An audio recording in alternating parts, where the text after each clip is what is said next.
Bonjour, bonsoir, chers amis auditeurs, chers frères et sœurs en Yeshua Mashiach. Je suis donc un disciple de Yeshua Mashiach, donc je suis votre serviteur. Et je voudrais ce soir aujourd'hui partager avec vous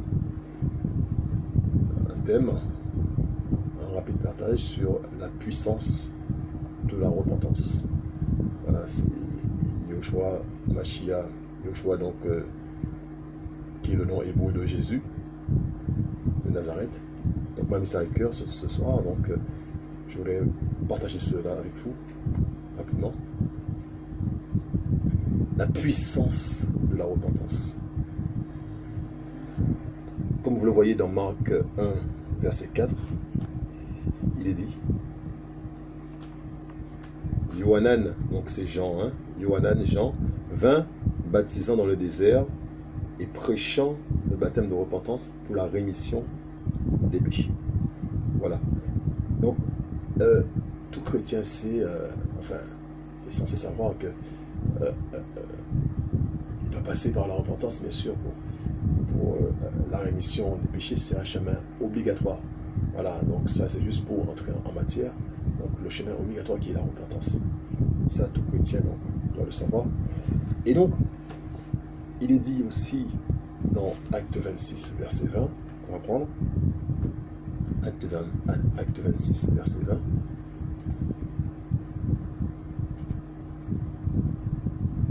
Il est dit,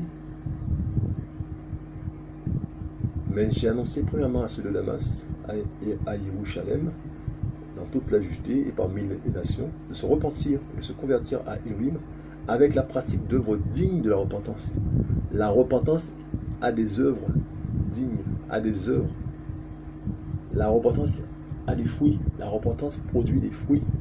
Il y a des œuvres qui relèvent de la repentance. Quand un disciple se repent, il y a des œuvres, il y a des choses qui se passent, il y a des choses qui naissent, il y a une production qui vient d'en haut. Mais aujourd'hui, je veux vraiment insister sur la puissance de la repentance. Et donc, c'est le verset prochain qui va vraiment nous intéresser, donc 2 Timothée 2, verset 25. C'est là que on va rentrer vraiment en matière. 2 Timothée 2, verset 25.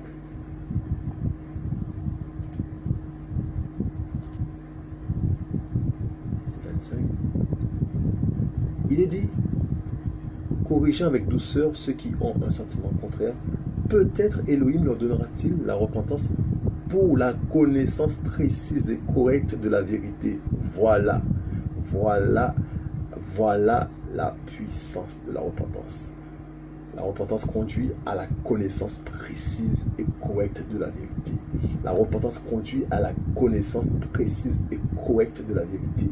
Et lorsqu'il est dit dans la parole que vous connaîtrez la vérité et que la vérité vous rendra libre, la vérité vous affranchira. La connaissance, la repentance amène à la connaissance précise et correcte de la vérité. Et la vérité nous rend libres. Donc la repentance nous rend libres, nous permet cette liberté. On passe par la repentance pour avoir la liberté. Parce que la repentance nous amène à la connaissance précise et correcte de la vérité. Voilà la puissance de la repentance.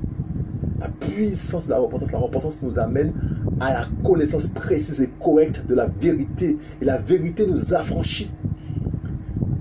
Il est dit, on va prendre Jean 8, verset 32. Retenez bien ce verset, 2 Timothée 2, verset 25. On va prendre Jean 8, verset 32. Au nom de Yeshua Mashiach, Jean 8,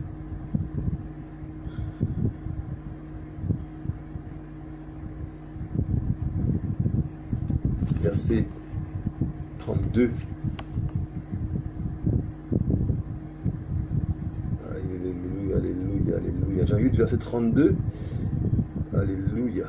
Jean 8, verset 32, il est dit, et vous connaîtrez la vérité, et la vérité vous rendra libre. Au plus loin, verset 36, si donc le Fils vous affranchit, vous serez vraiment libre, réellement libre. Si donc le Fils vous a franchi, vous serez réellement libre. C'est donc la repentance permet au Fils de nous rendre libres. Maintenant, dites-moi, quel est ce démon qui va résister à la vérité? Quel est ce problème de caractère qui va résister à la vérité? Puisque la repentance nous amène à la connaissance précise et correcte de la vérité. Et la vérité nous rend libres. Quelle est cette secte, cette religion qui va résister à la vérité? Hein? La puissance de la repentance. Quand un être se repent, quand un disciple se repent, il n'a pas besoin qu'on lui impose les mains. Enfin, peut-être que pour les cas précis, il faut peut-être cela, je ne sais pas. Mais en tout cas, je suis convaincu dans mon cœur qu'un disciple qui se repent sincèrement, la vérité arrive, il n'y a rien qui puisse résister à la vérité. C'est la vérité nous rend libre. Pas besoin qu'on nous impose les mains. J'en suis convaincu. Hein? Pas besoin. Puisque la vérité vient et la vérité nous rend libre. On va prendre Galates 5, verset 1. On va prendre Galates 5, verset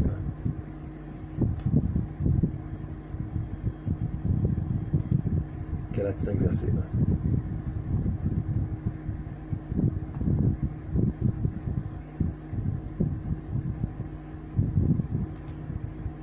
1. Galates 5, verset 1. C'est pour la liberté que Machia nous a rendus libres. C'est pour la liberté que Machia nous a rendus libres. Demeurez donc fermes, ne soyez pas de nouveau pris au piège par le joug de l'esclavage. Hein? En ce qui me concerne, quand je cherchais Yehoshua de tout mon cœur, il y a de cela 6 ans, j'ai demandé à mettre reprise la prière à un frère qui m'a dit, mais il n'a pas le feu vert de Yehoshua pour prier pour moi. Il n'a pas le feu vert. J'ai beaucoup insisté. Il m'a dit non, il ne peut pas prier pour moi. Il n'a pas le feu vert. Et c'est Yehoshua en personne qui est venu me délivrer chez moi. Hein? Il n'y a rien qui résiste à la vérité quand la vérité arrive. Il n'y a rien en nous qui résiste. Ça part. Au nom de Yeshua, Mashiach, ça part, ça reste pas. La puissance de la repentance. Et donc je vous invite à prendre un dernier texte qui se trouve dans Romains 6, verset 18. Romains 6, verset 18. Romains 6, verset 18.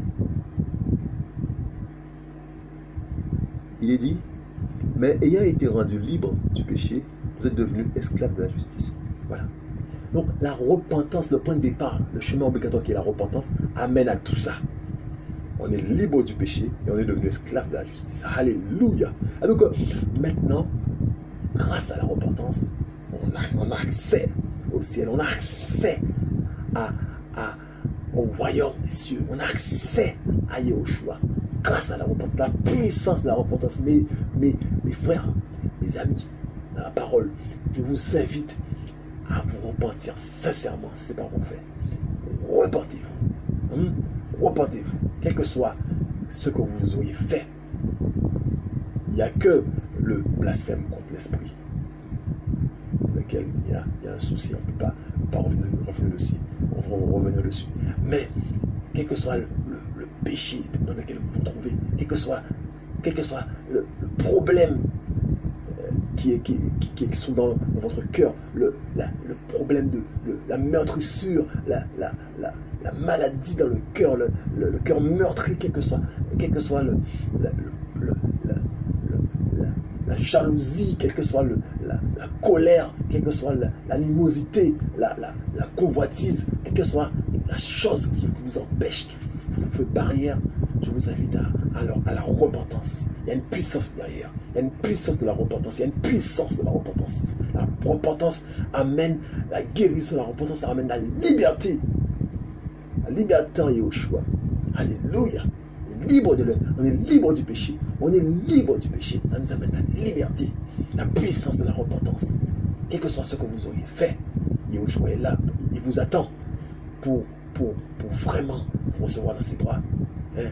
Désormais, vous êtes plus esclave du péché, vous êtes esclave de la justice, esclave de Yahushua. Hein? Et là, c'est magnifique. On n'est plus esclave du péché. On est libre par rapport au péché. Alléluia. On est libre par rapport au péché. Et donc, mes frères, mes soeurs, moi, je suis le premier à le désirer. C'est qu'il n'y ait rien, qu'il n'y ait pas une goutte de l'autre en moi. Voilà. Et l'autre, c'est l'ennemi, mais c'est aussi la chair aussi qui est mon ennemi. Hein. Donc l'autre, donc les problèmes de caractère. Je veux rien de la chair et je veux rien de l'autre. Hein. Je veux rien de l'autre. Je veux rien. Je veux que Yahushua prenne toute la place. Alléluia. Toute la place. Pour cela, il faut passer par la repentance. La repentance a une véritable puissance. La puissance de la repentance. Alléluia. Oh Père, que ton nom soit glorifié, Shemashia. Merci pour ce message d'amour. Merci pour ce message, Papa d'amour, qui nous permet, Papa d'amour, d'être fortifiés, de savoir que tu es là, que tu nous attends dans la repentance, afin que ton nom soit glorifié dans nos vies, que ton nom soit béni, Père. Reçois l'adoration qui t'est due. Au nom de Shemashia. Je vous dis à bientôt.